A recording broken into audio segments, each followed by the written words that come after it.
Brought to you by Technopova Curve 5G. Discover new horizon. मराठवाड्यात पुढील 3 दिवस वादळी वाऱ्यासह पावसाची शक्यता. जालना, परभणी, हिंगोली, धाराशिव आणि नांदेडमध्ये पावसाचा हवामान खात्याचा अंदाज. नागरिकांना सतर्क राहण्याचा इशारा.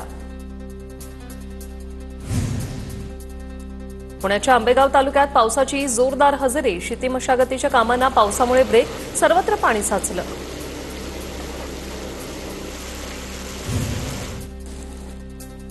नाशिकच्या नांदगावमध्ये मान्सूनच्या आगमनाने शेतकरी सुखावला. शेती मशागतीनंतर पेरण्यांची लगबग सुरू. छत्रपती संभाजीनगरच्या वैजापूरमध्ये ढगफुटी सदृश पाऊस. 1 तासाच्या पावसात नदी नाले तुडुंब. अचानक आलेल्या पावसामुळे शेतकऱ्यांचं मोठं नुकसान. 7 दिवसांची उसंत घेतल्यानंतर नाशिकच्या मनमाडमध्ये मुसळधार पाऊस. उकाड्याने हैराण नागरिकांना काहीसा दिलासा. सांगलीत पावसामुळे आमणापूरच्या ओढ्यावरील रस्ता झाला जलमय. धनगावकडे जाताना शेतकरी, विद्यार्थी, महिलांचा पाण्यातून धोकादायक प्रवास. हिंगोली आणि परभणीच्या सीमेवर असलेल्या येलदरी धरणात 50% पाणीसाठा. सिद्धेश्वर धरणात 33% तर इसापूर धरणात 42% पाणीसाठा. पावसामुळे पाणी पातळीत वाढ. पुण्याला पाणीपुरवठा करणाऱ्या धरणांच्या पाणी पातळीत वाढ. जूनच्या पहिल्या आठवड्यात धरणं भरायला सुरुवात. गेल्या वर्षीच्या तुलनेत 4% पाणीसाठा जास्त. नाशिक जिल्ह्यातील 24 पैकी 7 धरणांनी तळ गाठला. धरण क्षेत्रात पावसाचा जोर ओसरल्यानं पाणी पातळीत घट. साठवण क्षमतेच्या 10% देखील पाणीसाठा उपलब्ध नाही. पुण्यातील लोहगड किल्ल्याजवळ दरड कोसळली. सुदैवानं जीवितहानी नाही. नागरिकांच्या माहितीनंतर आपत्ती व्यवस्थापन विभाग सतर्क. नाशिकच्या येवल्यातील नगरसूलमध्ये वादळी वाऱ्याचा तडाखा. वादळी वाऱ्यामुळे शेतकऱ्यांच्या घराची पडझड. शेतकऱ्यांकडून नुकसान भरपाईची मागणी.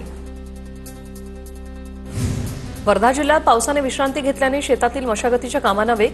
शेतकऱ्यांकडून बैलजोडी आणि ट्रॅक्टरच्या सहाय्याने वखरणी, नांगरणीची कामं तर मशागत उरकत शेतकरी पेरणी योग्य साठी त्यांची लगबग.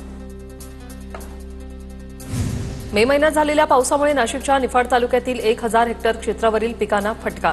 पावसामुळे 2049 शेतकऱ्यांच्या शेतीचं नुकसान. नुकसान भरपाई पोटी 2 कोटी द्यावे लागणार.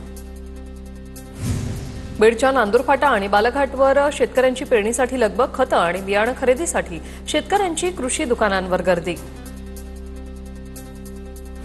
वाशिममध्ये नुकसानग्रस्त शेतकरी मदतीपासून वंचित. मागील वर्षी सप्टेंबर महिन्यात झालेल्या अतिवृष्टीमुळे जिल्ह्यात पिकांचं मोठं नुकसान.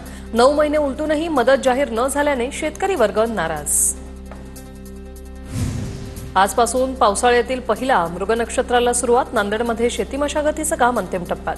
बळीराजाला पेरणीसाठी दमदार पावसाची प्रतीक्षा.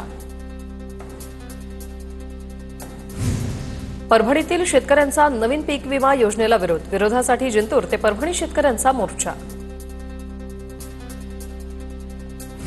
गोंदिया खरीप हंगामपूर्व मशागतीच्या कामात शेतकऱ्यांची लगबग. शेतकऱ्यांना दमदार पावसाची प्रतीक्षा. नाशिकमध्ये जोरदार पावसामुळे पिकांचं नुकसान. परिणामी भाजीपाल्यांच्या दरात वाढ. नाशिकच्या कृषी उत्पन्न बाजार समितीत भाज्यांची आवक 40% अधिक घटली. यवतमाळच्या वरुड ते झापरवाडी रस्त्याचं काम संथ गतीने. पावसाळ्यात अपूर्ण रस्त्यांमुळे वाहनधारकांची कसरत. प्रशासनाकडे तात्काळ दखल घेऊन रस्ता दुरुस्त करून देण्याची मागणी. अकोल्याच्या पातूर घाटात गजानन महाराजांच्या पालखीचं आगमन. पालखीने अतिशय महत्वाचा टप्पा पार केला.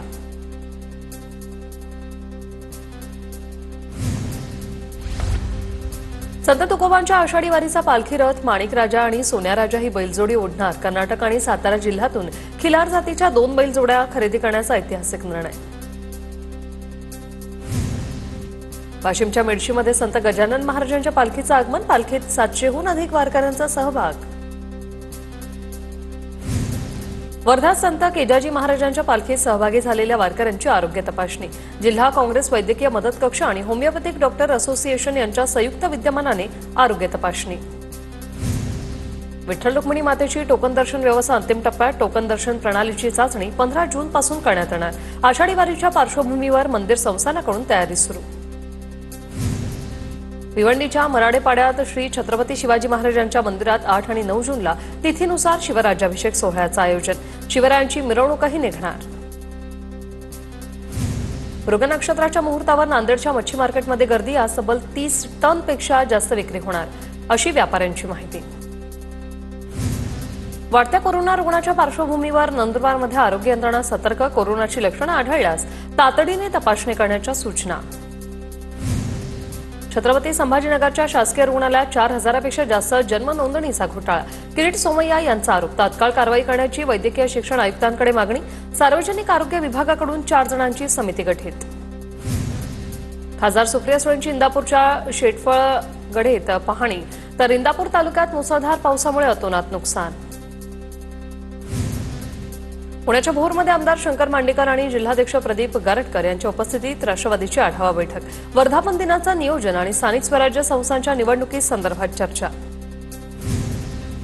ठाण्याच्या शहापुरात आमदार दौलत दरोडा यांच्या उपस्थितीत अजित पवारांच्या राष्ट्रवादीत अनेकांचा पक्षप्रवेश. तर स्थानिक स्वराज्य संस्थांच्या निवडणुकीपूर्वी पक्षप्रवेशाची रीख. मुंबईत आरपीआय आठवले गटाची भारत जिंदाबाद रॅली. ऑपरेशन सिंदूर संदर्भातली रॅली काढत जोरदार घोषणाबाजी. सोलापुरात लक्ष्मण हाकेंच्या विरोधात राष्ट्रवादीचं आंदोलन. अजित पवारांच्या राष्ट्रवादीकडून हाकेंच्या विरोधात आंदोलन. शेतकऱ्यांच्या कर्जमाफीच्या मुद्द्यावरून बच्चू कडू आक्रमक. अन्नत्याग आंदोलनाआधी संत गाडगेबाबा मंदिरापासून ते तुकडोजी महाराजांच्या समाधीपर्यंत बाईक रॅली. 20,000 शेतकरी आणि कार्यकर्ते सहभागी. नाशिकच्या मालेगावात शालेय पोषण आहार शिजवणाऱ्या महिला आक्रमक. मंत्री दादा भुसे यांच्या कार्यालयावर महिलांचा धडक मोर्चा. पगारवाढीसह अनेक मागण्यांसाठी या महिला आक्रमक. बुलढाण्यात अवैध दारूबंदीसाठी शिवसेना ठाकरे गट आक्रमक. येवतीमधील पोलीस स्टेशनवर कार्यकर्त्यांचा एल्गार मोर्चा.